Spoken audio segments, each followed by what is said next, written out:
ಬಳ್ಳಾರಿ ತಾಲೂಕಿನ ಕೊಳ್ಳಗಲ್ಲು ಗ್ರಾಮದ ಕೆರೆ ಮಣ್ಣನ್ನ ನಮ್ಮ ಜವಳು ಭೂಮಿಗೆ ಸಾಗಾಟ ಮಾಡುತ್ತಿದ್ದ ರೈತ ಸಿಂಧುಬಾಳ ನರಸಿಂಹ ಮತ್ತು ಇತರರ ಮೇಲೆ ಸಿದ್ದಮ್ಮನಹಳ್ಳಿ ಹುಲಿಯಪ್ಪ ಮತ್ತು ಇತರರು 5 ಲಕ್ಷ ರೂಪಾಯಿ ಮಾಮೂಲಿ ಹಣಕ್ಕೆ ಬೇಡಿಕೆ ಇಟ್ಟು ನಮ್ಮ ಮೇಲೆ ಹಲ್ಲೆ ಮಾಡಿದ್ದಾರೆಂದು ಸಿಂಧುಬಾಳ ನರಸಿಂಹ ಆರೋಪಿಸಿದ್ದಾರೆ.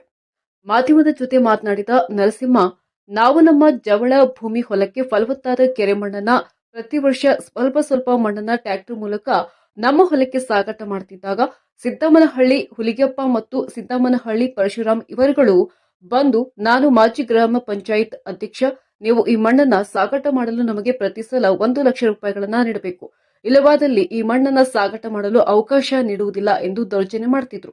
ಆದರೂ ಕೂಡ ನಾವು ನಮ್ಮ ಜಮೀನಿನ ಫಲವತ್ತಿಗಾಗಿ ಪ್ರತಿ ವರ್ಷ 1 ಲಕ್ಷ ರೂಪಾಯಿಗಳನ್ನ ಕೊಟ್ಟು ಕೆರೆ ಮಣ್ಣನ್ನ ಜಮೀನಿಗೆ ಸಾಗಾಟ ಮಾಡಿಕೊಳ್ತಿದ್ವಿ.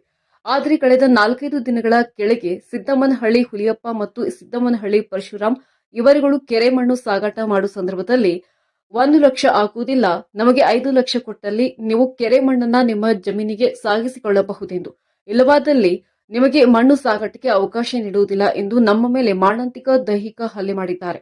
ಇವರ ಮೇಲೆ ಸೂಕ್ತ ಕಾನೂನು ಕ್ರಮ ಕೈಗೊಳ್ಳುವಂತೆ ನಿಮ್ಮ ಮೂಲಕ ಸರ್, ನಮ್ಮೂರು ಗ್ರಾಮ ಕೊಳಗಲ್ಲು. ನಾವು ಸಿಂಧುಬಾಳ ನರಸಿಂಹ ಅಂತೇಳಿ. ನಾವು ಸರ್ಕಾರಿ ಜಮೀನಲ್ಲಿ ಮರಳು ತೆಗೆದು ನಮ್ಮ ಜಮೀನುಗಳಿಗೆ ಸಾಗಿಸ್ತಿದ್ವಿ. ಆಗ ಸಿದ್ದಮ್ಮಳ್ಳಿ ಹುಲಿಯಪ್ಪ ಗ್ರಾಮ ಪಂಚಾಯತಿ ಮಾಜಿ ಅಧ್ಯಕ್ಷರು ಬಂದು ಏಕಾಏಕಿ ಕರೆದ್ರು. ಓದಿವಿ, ಕುಂತ್ಕೊಂಡು ಕೇಳಿದ್ರು. ವರ್ಷಕ್ಕೆ 1 ಲಕ್ಷವನ್ನು ಪಾವತಿಸಿ ಕೇಳಿದ್ರು. ದೌರ್ಜನ್ಯವಾಗಿ ಕೇಳ್ತಿದ್ರು, ಕೊಡ್ತಿದ್ವಿ ಕೂಡ ನಾವು. ಆಮೇಲೆ ಸಿದ್ದಮ್ಮಳ್ಳಿ ಪರಶುರಾಮ ಬಂದು ಅಷ್ಟು ಆಗಲ್ಲ, ಈಗ 1 ವರ್ಷಕ್ಕೆ 5 ಲಕ್ಷ ಕೊಟ್ಟು ನಮಗೆ ನೀವು ಏನಾದರೂ ಮಾಡಿರಿ ಅಂತ ಹೇಳಿದರು. ಸರ್, ನಮ್ಮ ಕೈಲಿ ಅಷ್ಟು ಆಗಲ್ಲ ಅಂತ ಹೇಳಿದ್ವಿ ಸರ್. ಆಗಲ್ಲ ಅಂತ ಹೇಳಿದಾಗ ಏಕಾಏಕಿ ಡೊಣ್ಣೆ ರಾಡು ಅವೆಲ್ಲ ತಗೊಂಡು ನಮಗೆ ಅಲ್ಲೇ ಮಾಡಿದ್ರು ಸರ್. ನಾವು ಕುಂಭ ಸ್ಟೇಜ್ನಾಗ ಹೋದಾಗ ಅಶೋಕ ಅನಿಲ್ ಅಂತೇಳಿ ನಾವು ತೊಗೊಂಬಂದು ಹಾಸ್ಪಿಟ್ಲಾಗ ಹಾಕ್ಯಾರ ಸರ್. ನಾವು ಇವಾಗ ಅವ್ರು ಹೇಳ್ತಾರೆ ನಾವು ಆ ಹಾಸ್ಪಿಟ್ಲಾಗಿದ್ದ ಬಂದು ಅಲ್ಲೇ ಮಾಡೋಕ್ಕೆ ಆಗುತ್ತೆ ಸರ್. ಇವಾಗ ಸರ್ಕಾರ ಮಣ್ಣು ಯಾರ್ದದು ಸರ್? ಸರ್ಕಾರ ಜಮೀನು ಸರ್, ಅದು ಹಿರಿಯ ಭೂಮಿ ಸರ್. ಅವ್ರಿಗೆ ಯಾಕೆ ಕೊಡಬೇಕು ಲಕ್ಷ? ಅಂದ್ರೆ ದೌರ್ಜನ್ಯ ಸರ್. ಎದಕ್ಕೆ ದೌರ್ಜನ್ಯ ಮಾಡ್ತಾರೆ ಅವರು? ಒಂದು ಬಾಂಬ್ ತಂದಿದ್ರು ಸರ್. ಅವ್ರಿಗೆ ಎಲ್ಲರಿಗೆ ಸ್ವಲ್ಪ ಊರ ಜನ ಅದರ್ತಾರೆ ಸರ್. ಏನು ತಂದಿದ್ದಾರೆ ಅವರು? Bomb sir. ಬಾಂಬ್ ಅಂದರೆ ಅದೇ ಸರ್, ಏನು ಇದು ಬಾಂಬ್ಗಳು ಸರ್. ಏನು ಊರಾಗ ಹಾಕಿದ್ರ ಅವರು? ಈಗ ಆ ಉಪ್ಪಾರ ಜನ ಸಮಾಜದ ಮೇಲೆ ಹಾಕಕ್ಕಂತ ತಂದಿದ್ರು ಸರ್. ಹಾಂ, ಅವ್ರ ಮೇಲೆ ಈಗ ಹಲವಾರು ಕೇಸುಗಳಿದಾವೆ ಸರ್. ಒಂದು 25-30 ಇದಾವೆ ಸರ್ ಕೇಸು. ಇದೆ ಸರ್ ಮೊದಲಿದ್ದ. ಅದು ಕೋಳಿ ನಾಗಾಯ ಅಂತೇಳಿ ವೀರೇಶ ಅವ್ರ ಮೇಲೆ ಗಲಾಟೆ ಮಾಡಿದ್ರು ಸರ್. ನಾನು ಹಾಸ್ಪಿಟ್ಲಿಗೆ ಕರ್ಕೊಂಡು ಹೋಗಿ ಸರ್. ಅವರು ಹೊಡೆದು ಕೆಳಗೆ ಬಿಸಿ ಹಾಕಿದ್ರು ಸರ್. ಅವಾಗ ಕರ್ಕೊಂಡು ಹೋದಾಗಲಿದ್ದ ನಮ್ಮ ಮೇಲೆ ದ್ವೇಷ ಮಾಡ್ತಾರೆ ಸರ್. ಸುಳ್ಳು ಸರ್, ನಾವು ಹೆಂಗೆ ಹೊಡೆಯೋಕ್ಕಾಗುತ್ತೆ ಸರ್? ನಾನು ಅಡ್ಮಿಂಟ್ ಆಗಿನ ಬಂದು. ಹೌದಾ?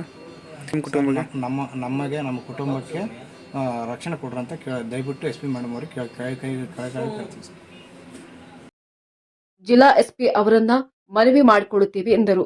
ಇನ್ನು ಈ ಹಿಂದೆ ಸಿದ್ದಮ್ಮನಹಳ್ಳಿ ಹುಲಿಯಪ್ಪ ಅವರು 2009ರಲ್ಲಿ ಬಾಂಬುಗಳನ್ನು ಸಂಗ್ರಹಿಸಿಕೊಂಡು ಗ್ರಾಮದ ಉಪ್ಪಾರ ಸಮುದಾಯದ ಮನೆಗಳ ಮೇಲೆ ಹಾಕಲು ಹೊಂಚು ಹಾಕಿತು. ಈ ಸಂದರ್ಭದಲ್ಲಿ ಅವರನ್ನು ಪೊಲೀಸರು ಬಂಧಿಸಿ ಬಾಂಬುಗಳನ್ನು ವಶಪಡಿಸಿಕೊಂಡು ಕೇಸ್ ದಾಖಲಿಸಿದರು ಎಂದು ಆರೋಪಿಸಿದ ನರಸಿಂಹ ಅವರು, ಇದೇ ರೀತಿಯಾಗಿ ಸಿದ್ದಮ್ಮನಹಳ್ಳಿ ಹುಲಿಯಪ್ಪ ಕೊಳ್ಳಗಲ್ಲು ಗ್ರಾಮದಲ್ಲಿ ಹಲವಾರು ಸಲ ಭಯಭೀತಿಯ ವಾತಾವರಣವನ್ನು ಸೃಷ್ಟಿಸಿದ್ದಾರೆ. ಅವರ ಮೇಲೆ ಹಲವಾರು ಕೇಸ್ಗಳಿವೆ ಎಂದು ಆರೋಪಿಸಿದ್ದಾರೆ.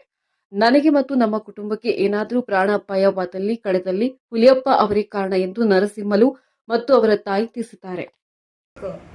ಸಿದ್ದಮ್ಮಳ್ಳಿ ಹುಲಿಯಪ್ಪ, ಪೊರುಸ, ಸಿದ್ದಮ್ಮಳ್ಳಿ ಹಿರೇಸಿ ಇವರು ಮೂವರು ಅಡಿವಿ ಹುಡುಕ್ತಾರೆ ಸರ್. ನನ್ನ ಮಕ್ಕಳು ಎಲ್ಲಂತ ನಾವು ಹುಡುಕೋಣ, ನಾವು ಎಲ್ಲಂತ ನಾ ಮಕ್ಕಳ ಮರಿ ಕಟ್ಕೊಂಡು ಓಡಾಡೋಣ ಸರ್. ನಾವು